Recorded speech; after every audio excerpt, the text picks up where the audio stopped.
People had no idea what Jesus was about, and so when he shows up, he really kind of blew their minds. Now, it really shouldn't have been that surprising, because when you take a look at it, they didn't have the benefit of 2,000 years of church history like we do, but they had the scriptures. They had what we call the Old Testament. That was their scriptures. But if you take a look back, start going back into the Bible and take a look at how many times God does the unexpected, breaks expectations. How many times does God take the younger brother over the older, right? So let's go back through just the founding people of the nation of Israel, okay? He takes Isaac over Ishmael. He picks Jacob over Esau. He picks Joseph over all the brothers. This is like a repeated thing that God does. And the Jewish people would have known this and probably should have seen it coming, and quite honestly, so should we. All right, how many times does God take the weakest person and use them instead of the stronger, okay? How about King David? He's a twofer. Because he was the youngest brother he was like the 8th brother when Prophet Samuel shows up. They don't even bother to invite him. He's like, oh, he's the 8th guy, didn't even count. Anybody the 8th person in their family? Okay, that's cheating. I know some of you guys get close. Anybody 3rd or more down the line in their family? Okay, you get that feeling, right? They're like, well, we didn't even bother to invite David, because who cares? I mean, he's a little guy, okay? We don't even worry about him. But God chose to use him. He tried doing the guy who was the tallest and the best looking. That was King Saul. Didn't work out too well for him. So, okay, live and learn. Now this time we get David. Israel's in a jam. The next country over is giving them a hard time. An angel of the Lord goes to a guy named Gideon, who is hiding out in a wine press, stashing his food so these guys don't come and take it. Angel rolls in and says, "Greetings, mighty warrior of God." Gideon's like, okay, but this is how God works. God takes this guy, and he's like, I'll get this whole army together, and then I'll face off with the Midianites. God's like, no, get 300 guys. God, throughout the Old Testament, is constantly breaking people's expectations and doing things weird, really, and we'd say wrong. Why would you think of these 300 guys against an entire army? But God's like, watch, watch what I do. And that's what the things that we should start to expect. Even take a look at the laws the way that they were written. We like to poke fun at eye for an eye, tooth for a tooth, right? It sounds bad. It still doesn't sound very fair, but if you take a look at the laws that were going on in the places around Israel at the time, it wasn't even that good. If the king slapped a commoner, no big deal. But if the commoner slaps the king, you're dead. You're just dead. Sandlot. You're not in trouble, you're dead where you stand. That's how it works. So eye for an eye, tooth for a tooth. We look at it and we're like, that's still not right. That was groundbreaking, guys, okay? God was already blowing people's minds hundreds and thousands of years before Jesus showed up. But he keeps on going. So Jesus shows up, and how's Jesus born? Not in the palace. He's not connected to royalty. He's not connected to any of the priesthood that's in place. He's born in a barn to 2 regular people, just regular old people. And the first people to hear that Jesus is born are who? Thank you guys. All right, very good. The shepherds, right? And we're we hear the Christmas story the shepherds, they're stinky. So, no, it goes beyond that. The shepherds were outcasts, okay? These were people who were looked down on, who were actively, aggressively discriminated against. And this goes back to there's a lot of weird cultural stuff that's wrapped into it. Basically, once they got settled down and started doing farming, they looked at these people who were kind of throwbacks to their old nomadic way of lifestyle. We don't like these people anymore.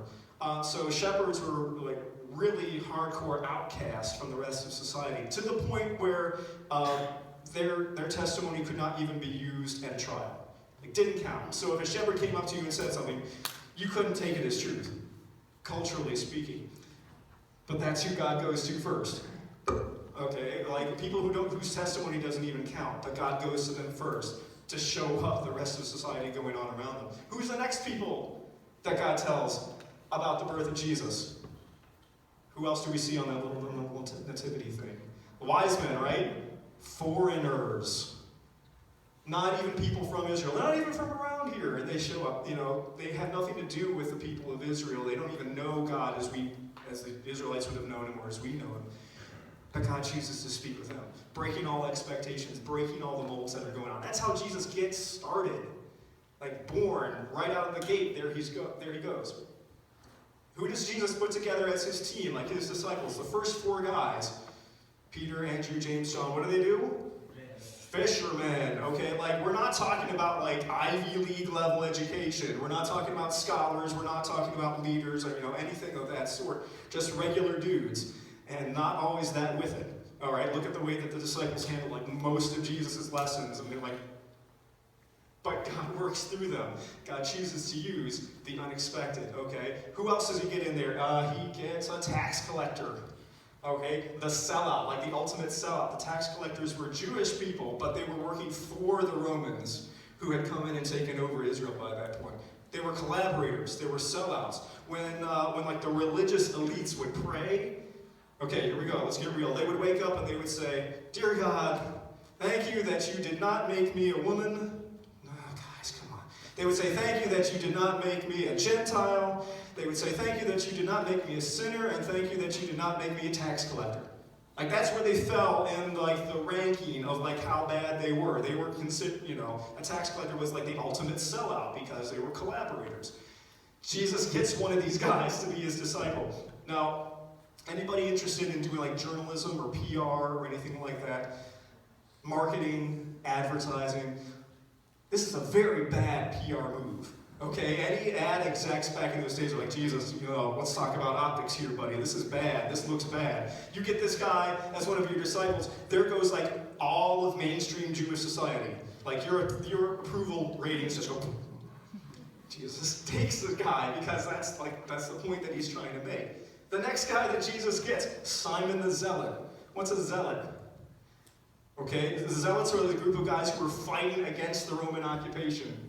Okay, today we call them terrorists. Like, no joke, dude in a hoodie with the sunglasses, like living up in the shack in the hills and mailing things to people. Terrorists, okay? Now, can you imagine that discussion around the dinner table? "So, what'd you do today?" "Sell out." "What'd you do today?" "Butcher." You're like, come on, like, this is not, Jesus is putting together a very strange team of people, all right? So we got the tax collector, well, there goes all of your support from, like, most of the Jewish society. Now we got a zealot, well, there goes your support from anybody in charge. And yet this is who God chooses to use. Jesus is reaching out to people that nobody expects him to reach out to. Note, though, he's not doing, like, diversity hires. The disciples do not look like Judea, okay? He doesn't have like, "Oh, I have to have 6 guys and 6 girls, and I have to have this many % these people, and this many." That's not the way that Jesus operates, because that's just as wrong. He's getting the people that God needs him to get. He's not putting together the Planeteers, okay? It's not, he's not doing the Power Rangers. You notice that? There's always like 3 guys and 2 girls, and there's 1 black person and 1 Asian person. You guys... Am I dating myself here? Power Rangers? Yes, you are. Oh, God, Moses. There would always be 3 guys and 2 girls, and there would be 1 black person and 1 Asian person, and maybe like 1 other. There would always be like a nerd, 1 nerd, and 1 jock, and 1 like super hip guy, and be like, "Hey," they had like, "Okay, we're gonna check off our boxes for our casting call here today." Jesus doesn't operate like that. Jesus refuses to take somebody because he's not allowed to. He refuses to take somebody because he has to. He takes the people that God needs him to. Who does Jesus talk to when he goes to speak? Anybody and everybody. Here's the prime example. Jesus and the Samaritan woman at the well. Okay, here is every line possible between Jesus and this woman. And he goes, okay, a man talking to a woman, out, just out. He did not do that, okay? A Jew talking to a Samaritan, out, just wrong. Here he is, he's basically like a rabbi, a pastor, a teacher, respected. She was not a good girl. He didn't care, that's the whole point. Like, he goes, and there is no place in all the Gospels where he is as clear as to who he is and what his mission is, as he is with this woman who has every single barrier between him and her possible. He just doesn't care. He's like, So when the disciples come back and they see him talking to her and they're like, what are you doing? Jesus is like, it's okay, I got this, okay, just stand back and watch. And does more outreach in this one Samaritan town than in like half the towns in Israel where he goes to speak, where everybody's like, no. His own hometown, no. But these Samaritans listen to him because he sees the lines, and he doesn't just like walk over them, he's just like, I'm just going to wipe these out here because these have no place. Hey, what's up? This is who I am, this is who God is, and this is what the relationship that God wants to have with you is. Okay, look at who he talks to and who he heals. Who do I have here? Zacchaeus, another tax collector. Hey, another sellout, and he's going. Mary Magdalene, one of his closest people, probably a former prostitute. We're going to cross this boundary? Oh yeah, we're going to cross this boundary because God doesn't see that. God doesn't operate in those terms anymore, and Jesus is trying desperately to get people to see that. He's on his way to heal the daughter of a guy named Jairus, who was high up in the temple. He was respected, he was rich, he was well-connected, he was upper class, high society. On his way, all of a sudden he's going, the crowd is thick around him, and all of a sudden he says, hold on, somebody just touched me, and I felt power go out of me. Who is it? Who is it? Who is it? He turns around, and it's this woman who has been bleeding for like years, straight, nonstop, without ever healing. And he heals her. He stops. He's on his way to like the cream of the crop, like the upper crust, but he stops. Hold up. That's really cool. I'm going to be there in a second, but right now I have to deal with this person right over here. Oh, and by the way, since she was bleeding, that's whatever disease that she had, he was probably technically unclean by that point, by the standards and the sort of hygiene rules that had been placed there for so long. He broke every single one of them. He didn't care. He wasn't worried about that. He's like, hold on, I got plenty of time for that, but right now I have to help out this person who is right here next to me. And wonder of wonders, he gets there to Jairus' place.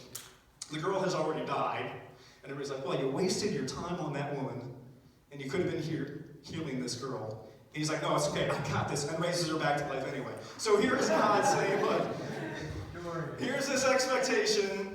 Forget the expectation. Oh, no, you missed out on this huge opportunity. Oh, Jesus, how could you made such a bonehead move? And Jesus is like, I got this. Hold on, let me show you. Let me show you why I did this bonehead move. Okay, and it's not that bonehead after all. He doesn't back down in the face of the people who are in charge. All right, he faces off against the Pharisees and the Sadducees. He doesn't go out looking for a fight. But anytime they come, he's got the answer. Darn, it's like he cheats by being the Son of God or something. It's always, you have heard it said, but now I tell you. You have heard it said, love your friends, hate your enemies. But now I tell you, love your friends and love your enemies even more. Like, love your enemies even harder. You have heard it said, don't murder. Hey, that's easy. Now I'm telling you, don't even have angry thoughts towards somebody, or you're in the same danger. You have heard it said, but I tell you. You have heard it said, but I tell you. There's Jesus every time. That's Jesus taking the sledgehammer and busting through another wall. That's what he did.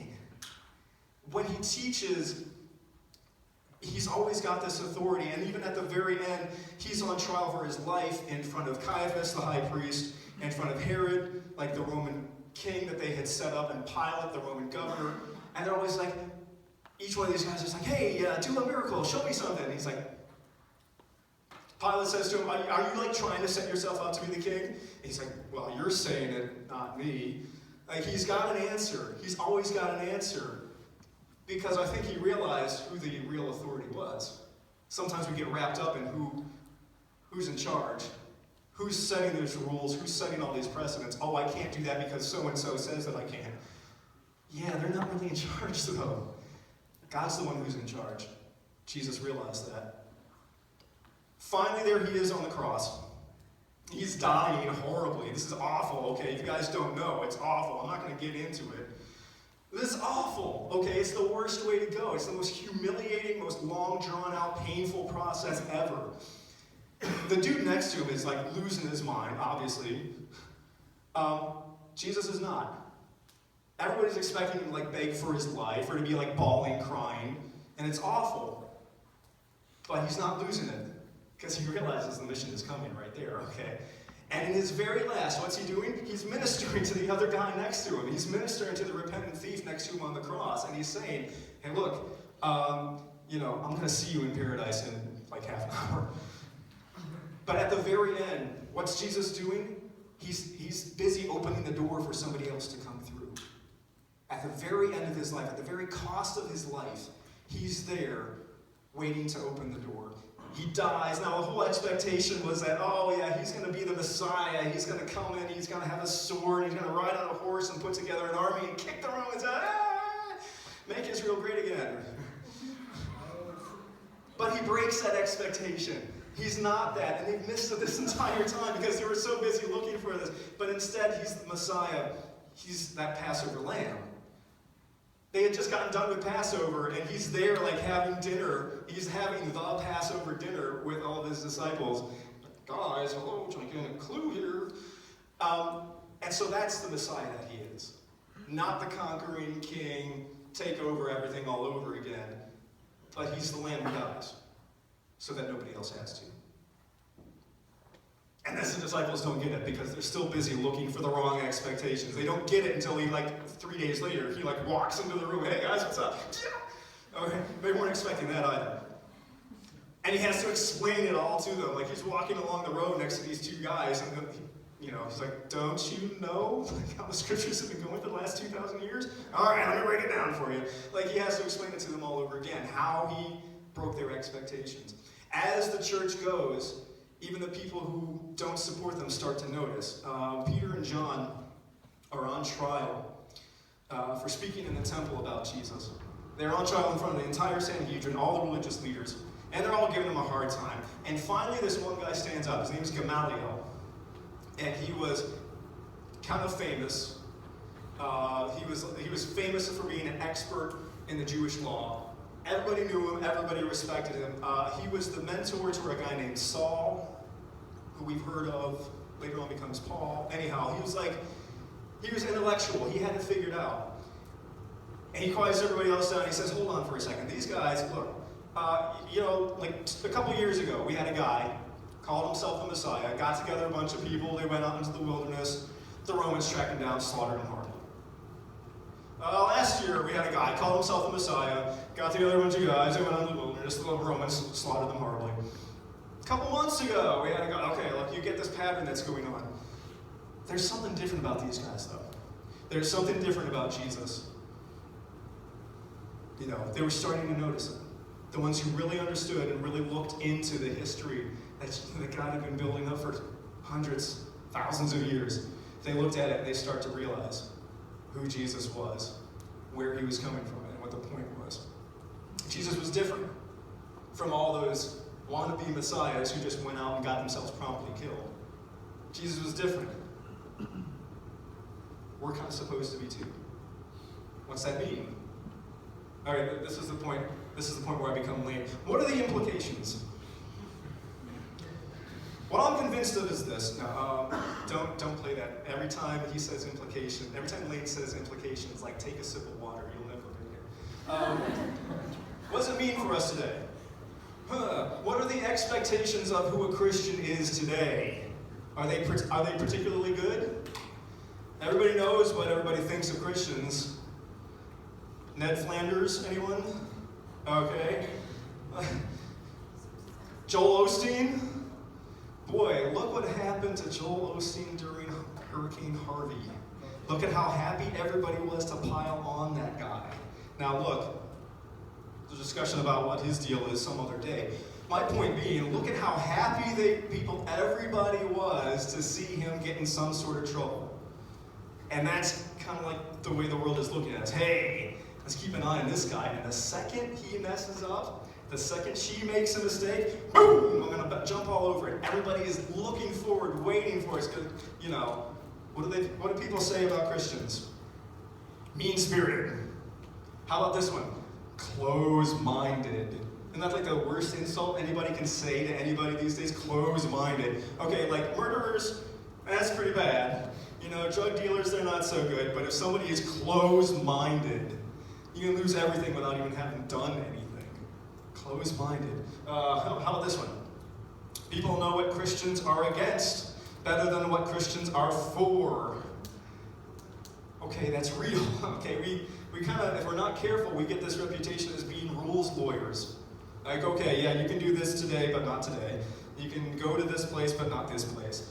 Don't drink, don't smoke, don't do drugs, don't dance that way, don't go out on Friday night. The list goes on, right? Of, hey, get yourself straight, and then you can come to church. And then God will save you. Well, if I could do all that stuff, I wouldn't need God to save me. But I can't do all that stuff. That's why I need God to save me, and that's why everybody does. Look at what Jesus does. Who does Jesus go to hang out with? He goes to hang out with the lepers. Like, it's always put, Jesus healed the sick, and then he healed the lepers. Like, it's mentioned in its own category. And Jesus goes straight to this guy, okay? Like, fingers falling off, noses falling off, those guys. And Jesus is like, hey, let me come and pray for you. He loses their mind. Why are you touching that dude? That's gross.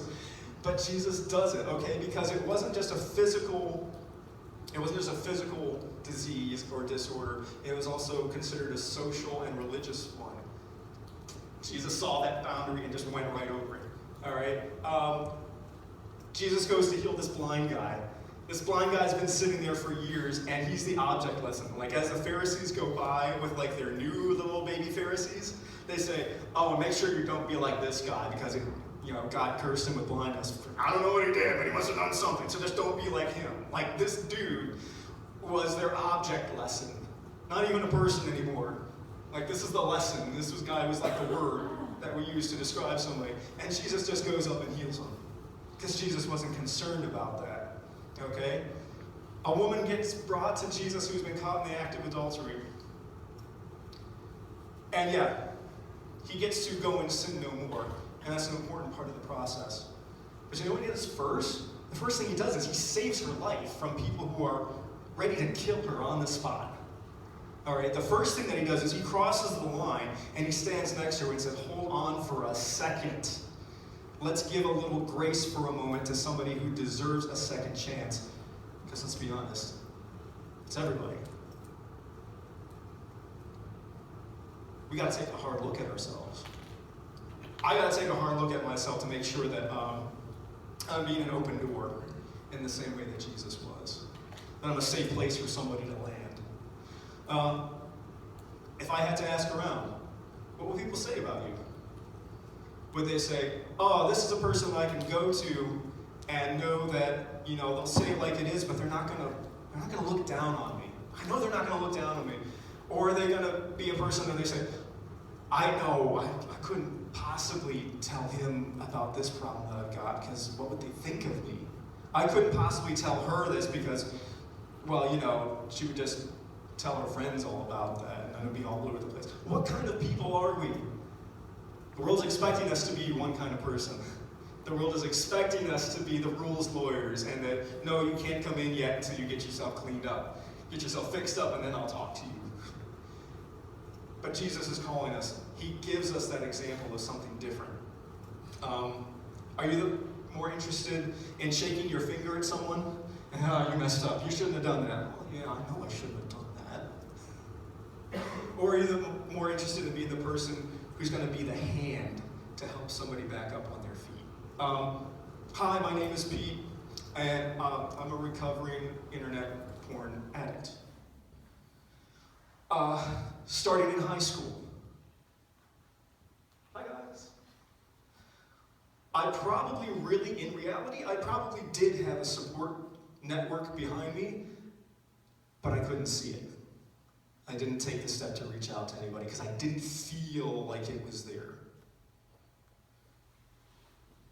What if you were a type of a person that made it very clear to anybody who came across you that you were willing to be a support and a hand up instead of somebody saying, oh, you've got that problem?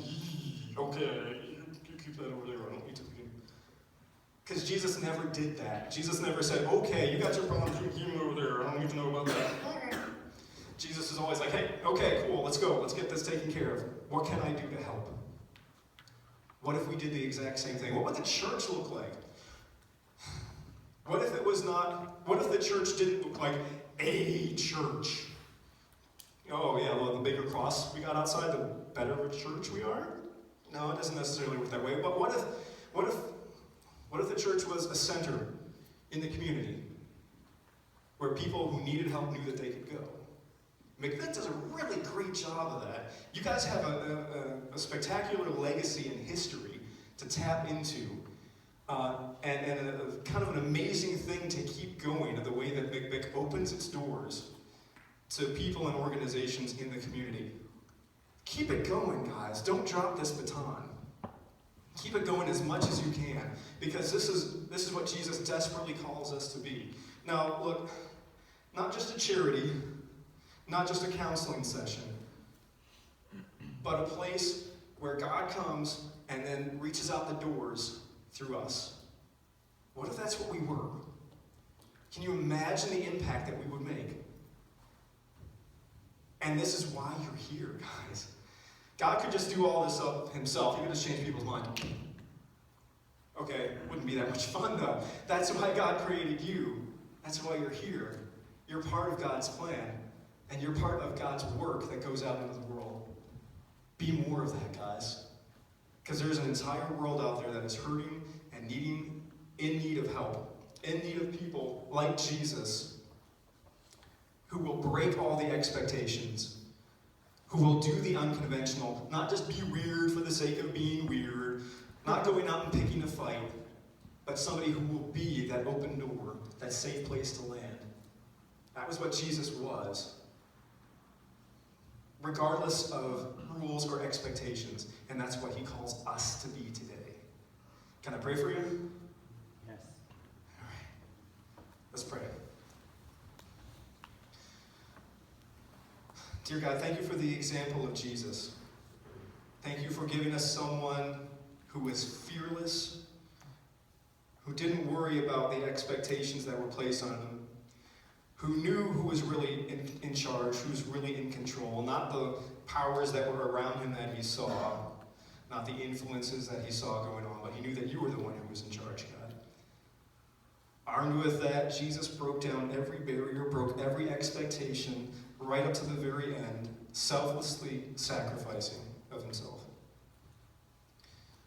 God, may we do that. Give us all courage. Give me courage too, God. Give us all courage and strength and boldness, not in of ourselves, but in realizing that you are the power behind us, God.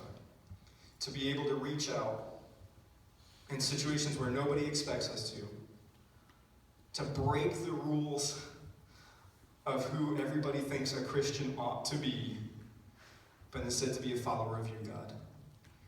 Bless these amazing teens as they go out. Help them to be that light, that safe place to land for anybody who needs it.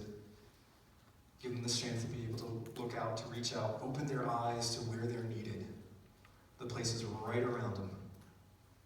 In Jesus' name, amen.